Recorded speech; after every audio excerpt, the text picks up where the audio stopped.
দেশের কিছু মানুষ ঐক্যে ফাটল ধরানোর চেষ্টা করছে অভিযোগ করে বিএনপি মহাসচিব মির্জা ফখরুল ইসলাম আলমগীর বলেছেন সে চেষ্টা কিছুতেই সফল হবে না। আর বিএনপির সিনিয়র যুগ্ম মহাসচিব রুহুল কবির রিজভী বলেন ফ্যাসিবাদের দোসররা এখনো গভীর ষড়যন্ত্র করছে। রাজধানীতে আলাদা অনুষ্ঠানে তারা এসব কথা বলেন। তানজিদ ভুঁইয়াকে সঙ্গে নিয়ে আরো জানাচ্ছেন হুমায়ুন কবির। রাজধানীর সোহরাওয়ার্দী উদ্যানে এবি পার্টির প্রথম জাতীয় কাউন্সিলে প্রধান অতিথি হিসেবে যোগ দেন বিএনপি মহাসচিব মির্জা ফখরুল ইসলাম আলমগীর। তিনি বলেন কিছু মানুষ ঐক্যে ফাটল ধরানোর চেষ্টা করছে, কিন্তু তা সফল হবে না।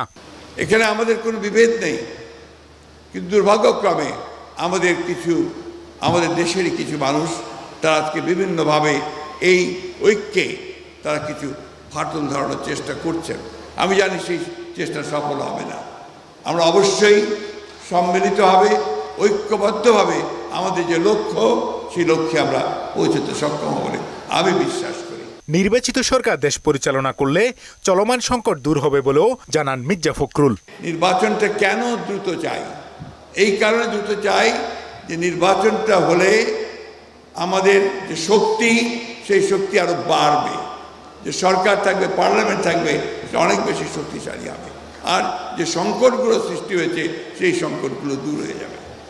আমরা তো এই কথাও বলেছি যে আমরা নির্বাচনের পরে আমাদের দল থেকে আমরা বলেছি যে আমরা একটা ঐক্যবদ্ধ জাতীয় সরকার করতে চাই, সবাই মিলে রাষ্ট্রের সমস্যার সমাধানগুলো আমরা করতে চাই। এদিকে নয়াপল্টনে বিএনপির কেন্দ্রীয় কার্যালয়ে সংবাদ সম্মেলনে বিএনপির সিনিয়র যুগ্ম মহাসচিব রুহুল কবির রিজভী বলেন নিত্য প্রয়োজনীয় পণ্যের দাম নিয়ন্ত্রণে অন্তর্বর্তী সরকার ব্যর্থতার দিকে ধাবিত হচ্ছে।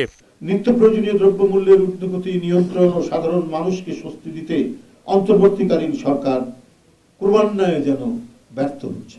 ফেসিবাদ পতনের পরও পাঠ্যপুস্তকে পতিত আওয়ামী লীগকে হিরো আর বিএনপিকে হেয় প্রতিপন্ন করে কোমলমতি শিক্ষার্থীদের মধ্যে বিভ্রান্তি সৃষ্টির ষড়যন্ত্র চলছে বলেও অভিযোগ করেন তিনি। সর্বাগ্রে আওয়ামী লীগের শ্রেষ্ঠত্ব স্তুতি বন্দনা আর বিএনপি সেনা ছাউনিতে জন্ম বলে হেয় প্রতিপন্ন ও বিতর্কিত করার মাধ্যমে কোমলমতি শিক্ষার্থীদের মগজ ধোলাইয়ের প্রকল্প বাস্তবায়ন করবে। এদিকে বিএনপি চেয়ারপারসনের গুলশান কার্যালয়ে 12 দলীয় জোটের লিয়াজো কমিটির বৈঠক শেষে কথা বলেন বিএনপির স্থায়ী কমিটির সদস্য নজরুল ইসলাম খান। আবারও যাতে ফেসিবাদ মাথাছাড়া দিতে না পারে সে বিষয়ে সবাইকে সজাগ থাকার আহ্বান জানান তিনি।